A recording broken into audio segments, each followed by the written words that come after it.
Hola, soy Shere, bienvenidos a Quién Soy, el podcast donde nos acompañamos y nos reconstruimos en el proceso. Pues nos volvemos a ver después de una semana de vacaciones. Espero que esta semana haya sido pues muy buena para ustedes, aunque no hayan tenido vacaciones en sí, que hayan disfrutado la semana o se hayan tomado el tiempo tal vez de volver a ver los podcasts o los capítulos anteriores para poder analizar un poco más los temas de los que hemos hablado.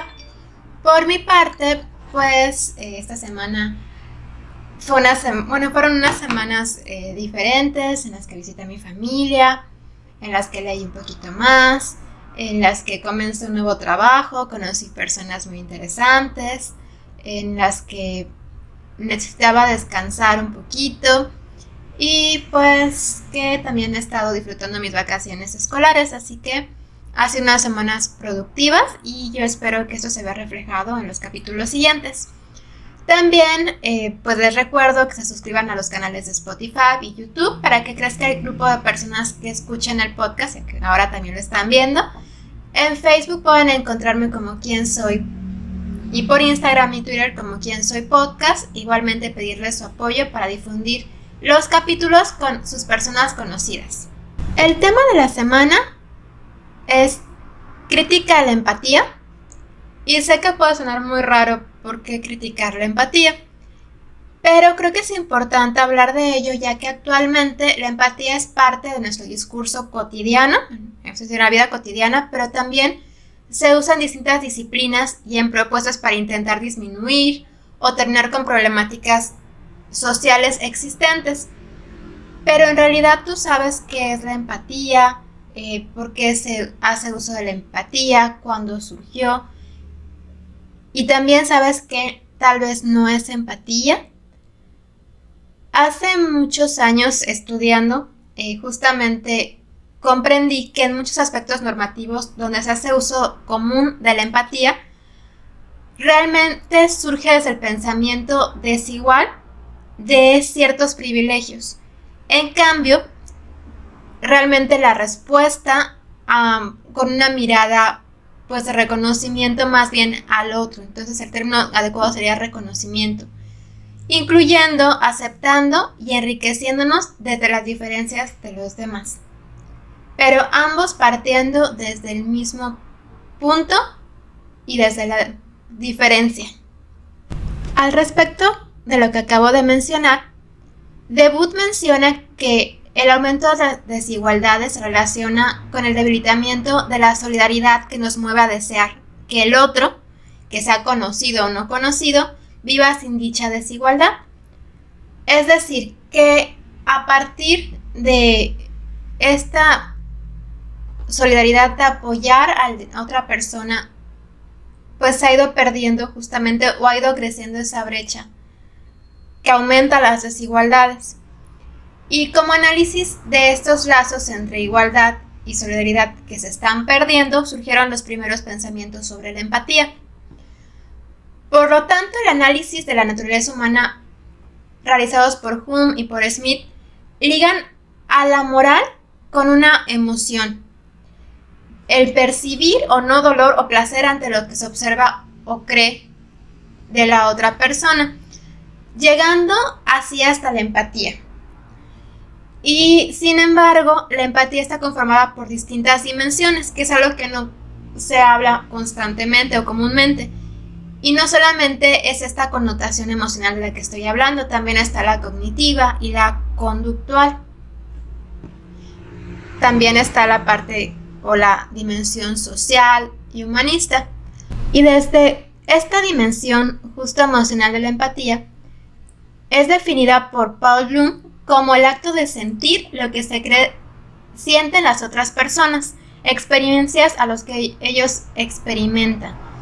Este concepto es utilizado en la filosofía, en la psicología, y este concepto se acerca más a lo que conocemos realmente como empatía, que utilizamos en la cotidianeidad.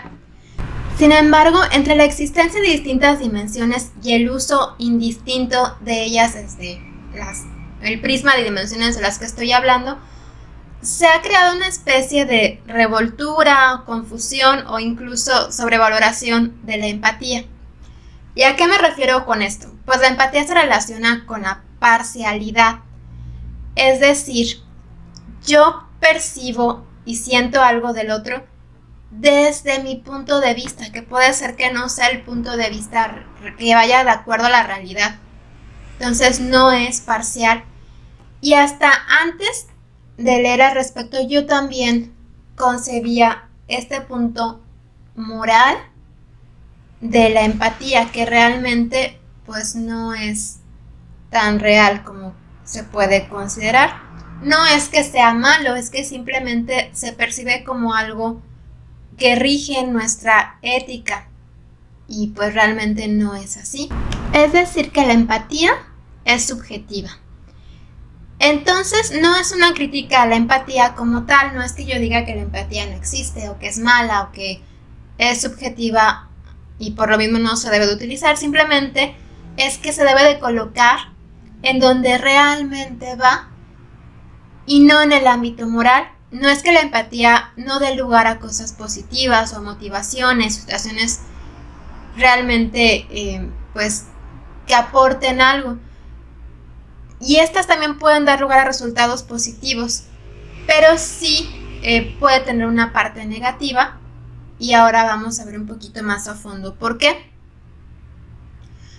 Tal vez se necesite crear un concepto común de empatía para que no hayan estas confusiones entre las dimensiones, a pesar justamente de las distintas disciplinas que hacen uso de la empatía. Y siendo la psicología donde tiene más similitud, como mencionaba, de estas definiciones existentes diferentes. Y pues esta justamente definición ya la mencioné hasta hace un momento. Y justo va relacionado con una dimensión emocional, o con un punto de vista emocional más que dimensión, que nace de un estado emocional de la otra persona, identificándolo de acuerdo a lo que piensa o siente y respondiéndole desde una emoción necesaria para dicha persona. Es decir, desde el abanico de emociones y respuestas que podemos brindar desde emoción o de la emoción que necesita la otra persona, pues damos una respuesta. Y esto pues entonces es desde una línea emocional y también desde una línea cognitiva. Por lo tanto, existen 3 mecanismos de la empatía, y ahora voy a mencionar los 3. La primera es empatía básica, o también se le conoce como empatía espejo. Esta es completamente involuntaria y es frente a frente con la otra persona, es decir, con la persona próxima. Y transmitimos de cierta forma automática emociones, que va muy relacionado a lo que mencioné hace un momento. Un ejemplo sería que si yo veo a alguien llorando, pues busco dentro de mi abanico de emociones qué puedo hacer o qué emoción brindarle para darle tal vez confort o darle fortaleza. Y pues esto es directamente con la persona que estoy viendo que está teniendo una cierta emoción, no con una persona que está lejos o kilómetros y que no estoy percibiendo lo que está sintiendo. La siguiente dimensión se le conoce como empatía de asociación, y es la situación de la otra persona que nos recuerda una experiencia vivida similar a la que está experimentando.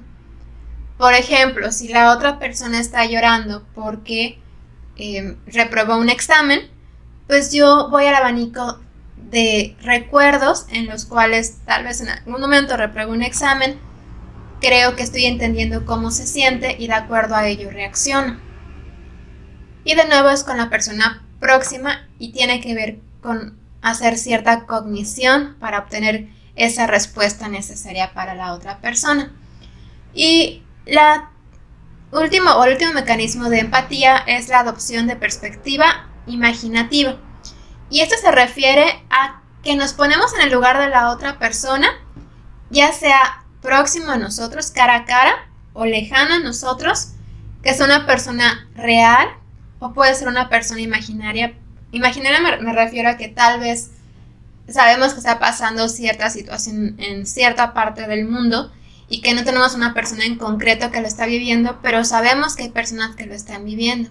y nos ponemos en el lugar de esa persona, imaginando lo que debe estar pensando y sintiendo con respecto a esa situación. Y de acuerdo a esos 3 mecanismos, ¿cuál consideras que es el mecanismo que más se acerca o se relaciona contigo, a tu actuar normal y a las veces que has sentido que has sido empático con otras personas o con ciertas situaciones? Y si te das cuenta, creo que de una u otra forma hemos utilizado estos 3 mecanismos entrelazados de una u otra forma.